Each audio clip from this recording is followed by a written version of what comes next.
भारत में भगवान शिव के अद्भुत मंदिर है। उन्हीं में से एक है हिमाचल प्रदेश के कुल्लू में समुद्र तल से 7,874 फीट की ऊंचाई के मथान पर स्थित बिजली महादेव मंदिर। कुल्लू का पूरा इतिहास बिजली महादेव से जुड़ा हुआ है। कुल्लू शहर में ब्यास और पार्वती नदी के संगम के पास एक ऊंचे पर्वत के ऊपर बिजली महादेव का प्राचीन मंदिर है। पूरी कुल्लू घाटी में एक ऐसी मान्यता है कि ये घाटी एक विशालकाय सांप का रूप है। इस सांप का वध भगवान शिव ने किया था। जिस स्थान पर मंदिर है वह शिवलिंग पर हर 12 साल में भयंकर आकाशीय बिजली गिरती है।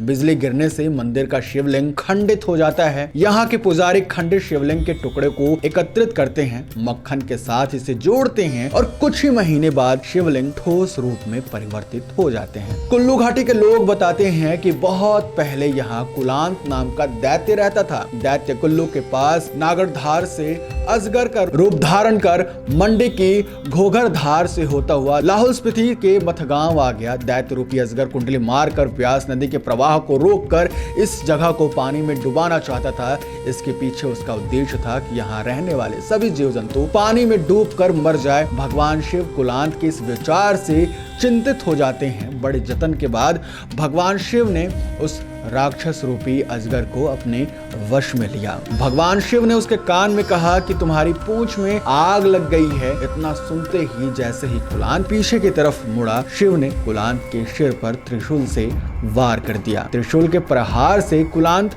मारा गया। कुलांत के मरते ही उसका पूरा शरीर विशाल पर्वत में बदल गया। उसका शरीर धरती के जितने हिस्से में फैला हुआ था वो पूरा का पूरा क्षेत्र पर्वत में बदल गया। कुल्लू घाटी का बिजली महादेव से रोहतांग दर्रा और उधरी मंदिर के घोघरधार तक घाटी की कुलांत के शरीर से निर्मित मानी जाती है। कुलांत से ही कुल्लू और इसके बाद कुल्लू नाम के पीछे यही कहानी है।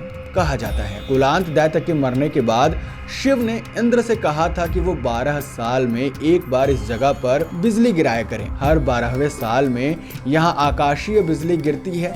इस बिजली से शिवलिंग जो है वो खंडित हो जाता है। शिवलिंग के टुकड़े इकट्ठा करके शिव जी का पुजारी मक्खन से जोड़कर स्थापित कर लेता है। कुछ समय बाद पिंडी अपने पुराने रूप में आ जाती है। बिजली शिवलिंग पर गिरने के बारे में कहा जाता है कि भगवान शिव नहीं चाहते थे कि जब बिजली गिरे तो जन धन को इससे नुकसान पहुंचे। भोलेनाथ लोगों को बचाने के लिए इस बिजली को अपने ऊपर गिराते हैं। इसी वजह से भगवान शिव को यहाँ बिजली महादेव कहा जाता है। कुल्लू शहर से बिजली महादेव की पहाड़ की दूरी करीब 7,000 किलोमीटर है। मान्यता है कि यहाँ पर भगवान शिव युगों युगों से तप योग समाधि द्वारा विराजमान है।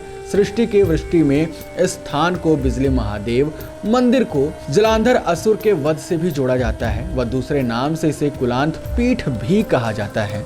जब भी पृथ्वी पर भारी संकट आन पड़ता है तो भगवान शिव जीव के उद्धार के लिए संकट को बिजली के रूप में प्रारूप पिंडी के रूप में अपने ऊपर धारण करते हैं।